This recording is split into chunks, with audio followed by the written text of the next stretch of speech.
हजरत नूह अलैहिस्सलाम पहले रसूल है। हजरत आदम अलैहिस्सलाम के बाद ये पहले नबी हैं जिनको रिसालत अता की गई। सहीह मुस्लिम बाब शफ़ाअत में हजरत अबू हुरैरा रज़ से एक रिवायत में यह आया है कि ए नूह अलैहिस्सलाम तू ज़मीन पर सबसे पहला रसूल बनाया गया। नूह अलैहिस्सलाम की कौम, दावत व तबलीग और कौम की नाफरमानी। हजरत नूह अलैहिस्सलाम के नबी बनाए जाने से पहले तमाम कौम अल्लाह की तौहीद और सही मजहबी रोशनी से पूरी तरह अनजान बन चुकी थी और हकीकी माबूद की जगह खुद के गढ़े हुए बुतों ने ले ली थी। गैरुल्लाह और बुतों की पूजा उनका शियार था। आखिर अल्लाह की सुन्नत के मुताबिक उनके रुशद व हिदायत के लिए भी उन्हीं में से एक हादी और अल्लाह के सच्चे रसूल नूह अलैहिस्सलाम को मबऊस किया गया। हजरत नूह अलैहिस्सलाम ने अपनी कौम को राह हक की तरफ पुकारा और सच्चे मजहब की दावत दी, लेकिन कौम ने न माना और नफरत व हकारत के साथ इनकार किया। कौम के अमीरों और सरदारों ने उनके जुठलाने और उन्हें जलील करने का कोई पहलू न छोड़ा और उनके अमीरों और सरदारों के मानने वालों ने उन्हीं की पैरवी के सबूत में हर किस्म की तौहीन के तरीकों को हजरत नूह अलैहिस्सलाम पर आजमाया। उन्होंने इस बात पर ताज्जुब जाहिर किया कि जिसको न हम पर धन दौलत में बरतरी हासिल है और न वह इंसानियत के रुतबे से बुलंद फरिश्ता हैकल है, उसको क्या हक है कि वह हमारा पेशवा बने और हम उसके हुक्मों को माने।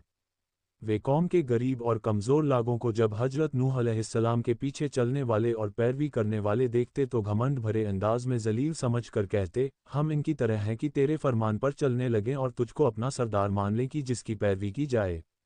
वे समझते थे कि कमज़ोर और पस्त लोग नूह अलैहिस्सलाम के अंधे मुकल्लिद हैं, न इनके पास कोई समझ है और न ये हमारी तरह जांची परखी राय से काम लेते और न इतना शऊर है कि हकीकत हाल को समझ लेते, और अगर वे हजरत नूह अलैहिस्सलाम की बात की तरफ कभी तवज्जो भी देते तो उनसे इसरार करते कि पहले इन कौम के पस्त और गरीब लोगों को अपने पास से निकाल दे, तब हम तेरी बात सुनेंगे, क्योंकि हमको इनसे घिन आती है और हम और ये एक जगह नहीं बैठ सकते। हजरत नूह अलैहिस्सलाम इसका एक ही जवाब देते कि ऐसा कभी नहीं होगा, क्योंकि ये अल्लाह के मुखलिस बंदे हैं। अगर मैं इनके साथ ऐसा मामला करूं जिसकी तुम ख्वाहिश रखते हो तो अल्लाह के अजाब से मेरे लिए कोई पनागाह नहीं है। मैं उसके दर्दनाक अजाब से डरता हूं, उसके यहाँ इखलास की कद्र है। अमीर व गरीब का वहाँ कोई सवाल नहीं है। साथ ही इरशाद फरमाते कि मैं तुम्हारे पास अल्लाह की हिदायत का पैगाम लेकर आया हूँ, न मैंने गैबदानी का दावा किया है और न फरिश्ता होने का। अल्लाह का बरगज़ीदा पैगंबर और रसूल हूँ और दावत व इरशाद मेरा मकसद है। उसको सरमायादाराना बुलंदी, गैबदानी या फरिश्ता हैकल होने से क्या वास्ता।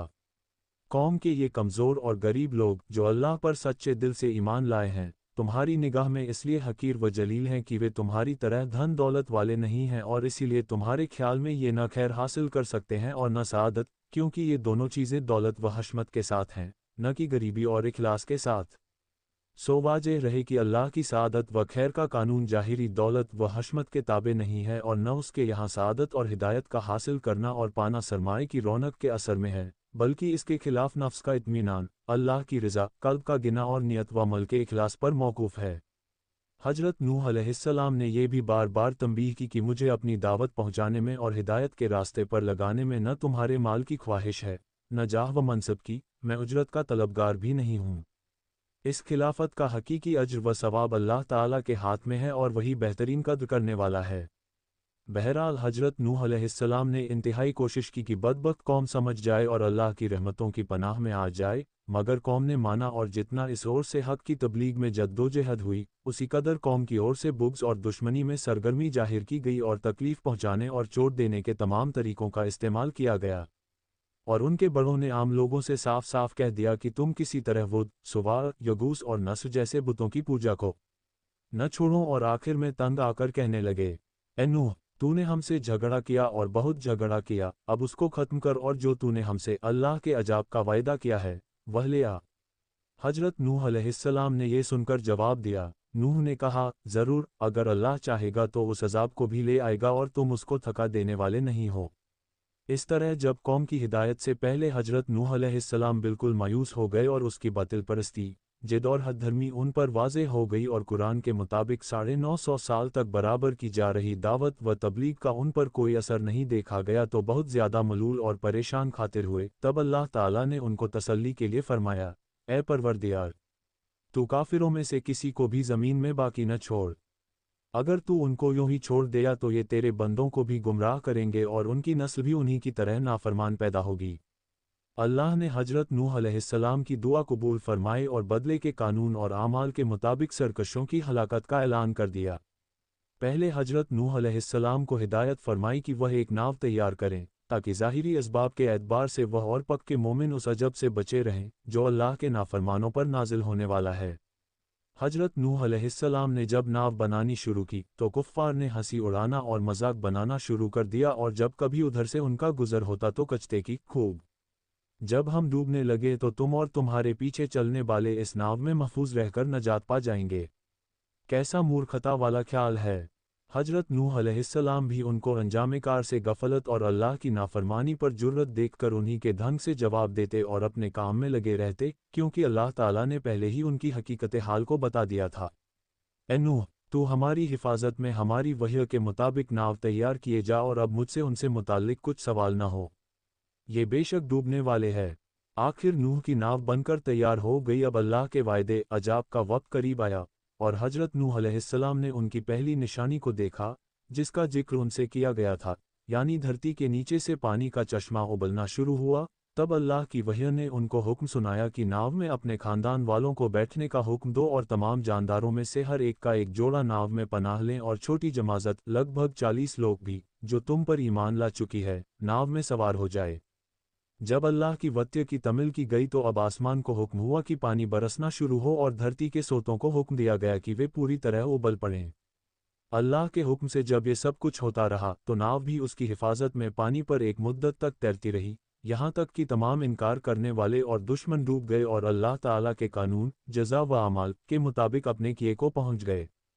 गरा जब अल्लाह के हुक्म से अजाब खत्म हुआ तो नूह अलैहिस्सलाम की नाव जूदी पर ठहर गई, और हुक्म पूरा हुआ और नाव जूदी पर जा ठहरी, और ऐलान कर दिया गया कि जुल्म करने वाली कौम के लिए हलाकत है। पानी धीरे धीरे सूखना शुरू हो गया, और नाव में पनाह लेने वालों ने दूसरी बार अमन व सलामती के साथ अल्लाह की ज़मीन पर कदम रखा। इसी वजह से हजरत नूह अलैहिस्सलाम का लक़ब अबुल बशर सानी या आदम सानी यानी इंसानों का दूसरा बाप, और शायद इसी एतबार से हदीस में उनको अव्वलुर रसूल कहा गया। जिस इंसान पर अल्लाह की वही नाजिल होती है वह नबी, और जिसको नई शरीयत भी अता की गई हो वह रसूल है। रसूल नबी भी होता है, मगर नबी का रसूल होना ज़रूरी नहीं। जहाँ तक जूदी पहाड़ की जगह का ताल्लुक है तो कुरान ने सिर्फ उस जगह का तज़किरा किया है जहाँ नाव जाकर ठहरी थी। अलबत्ता तौरात की शरह लिखने वालों का ख्याल है कि जूदी पहाड़ के उस सिलसिले का नाम है जो अर्रात और जॉर्जिया के पहाड़ी सिलसिले को आपस में मिलाता है।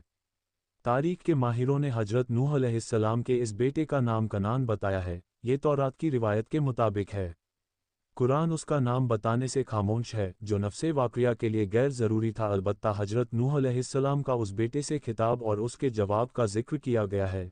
कहा, मैं बहुत जल्द किसी पहाड़ की पनाह लेता हूँ कि वह मुझको डूबने से बचा लेगा। बहरहाल कनान हजरत नूह का बेटा था, मगर उस पर हजरत नूह अलैहिस्सलाम की हिदायत व रुशद की जगह अपनी काफिर वालिदा की तरबियत की गोद ने और ख़ानदान और कौम के माहौल ने बुरा असर डाला, और वह नबी का बेटा होने के बावजूद काफिर ही रहा और तूफ़ान में गर्क हो गया। नूह अलैहिस्सलाम का तूफ़ान आम था या ख़ास? क्या नूह अलैहिस्सलाम का तूफ़ान पूरी दुनिया में आया था या किसी खास खित्ते पर? इसके बारे में पुराने और नए उलेमा में हमेशा से दो राय रही हैं। यही सूरत यहूदी और ईसाई उलेमा, फल्कियात के इल्म के और तबकातुल अर्ज़ के माहिरों की है। एक तबके का ख्याल है कि यह सिर्फ उसी खित्ते में महदूद था जहां हजरत नूह अलैहिस्सलाम की कौम आबाद थी, और यह हल्का फैलाव के एतबार से 1,40,000 मुरब्बा किलोमीटर होता है। लेकिन सही मसलक यही है कि तूफ़ान खास था, आम न था। अलबत्ता कुरान मजीद ने अल्लाह की सुन्नत के मुताबिक सिर्फ उन्हीं तफसीलों पर तवज्जो की है जो नसीहत के लिए और सबक हासिल करने के लिए ज़रूरी थीं। वह तो सिर्फ ये बताना चाहता है कि तारीख का ये वाक़या सोचने समझने वालों को भुलाना न चाहिए कि हज़ारों साल पहले एक कौम ने अल्लाह की नाफरमानी पर इसरार किया और उसके भेजे हुए हादी हजरत नूह अलैहिस्सलाम के सबक व हिदायत के पैगाम को झुठलाया, ठुकराया और मानने से इनकार कर दिया। तो अल्लाह ने अपनी कुदरत का मुज़ाहरा किया और ऐसे सरकशों को हवा बारिश के तूफ़ान में गर्क कर दिया, और इसी हालत में हज़रत नूह अलैहिस्सलाम और थोड़े से लोगों की ईमानदार जमात को महफूज रख कर नजात दी। कुरान मजीद ने साफ कहा है कि हजरत नूह अलैहिस्सलाम ने अपनी कौम में 950 साल तबलीग व दावत का फ़र्ज़ अंजाम दिया, और बिलाशुबहा हमने नूह को उसकी कौम की तरफ रसूल बनाकर भेजा। पास वह रहा उनमें 50 कम 1000 साल।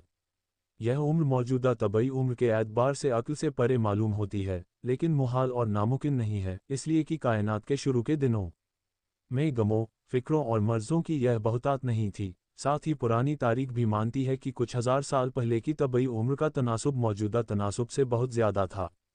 حضرت نوح علیہ السلام کی طبعی عمر کا معاملہ بھی اسی قسم کے استثناء اپوات میں سے سمجھنا چاہیے جو انبیاء علیہ السلام کی تاریخ میں اللہ کی آیت اور اس کی نشانی کی فہرست میں گنی جاتی ہے اور جن کی حکمت کا معاملہ خود اللہ تعالیٰ کے سپرد ہے۔ قرآن مجید میں حضرت نوح علیہ السلام کا ذکر 28 سورتوں میں 43 جگہ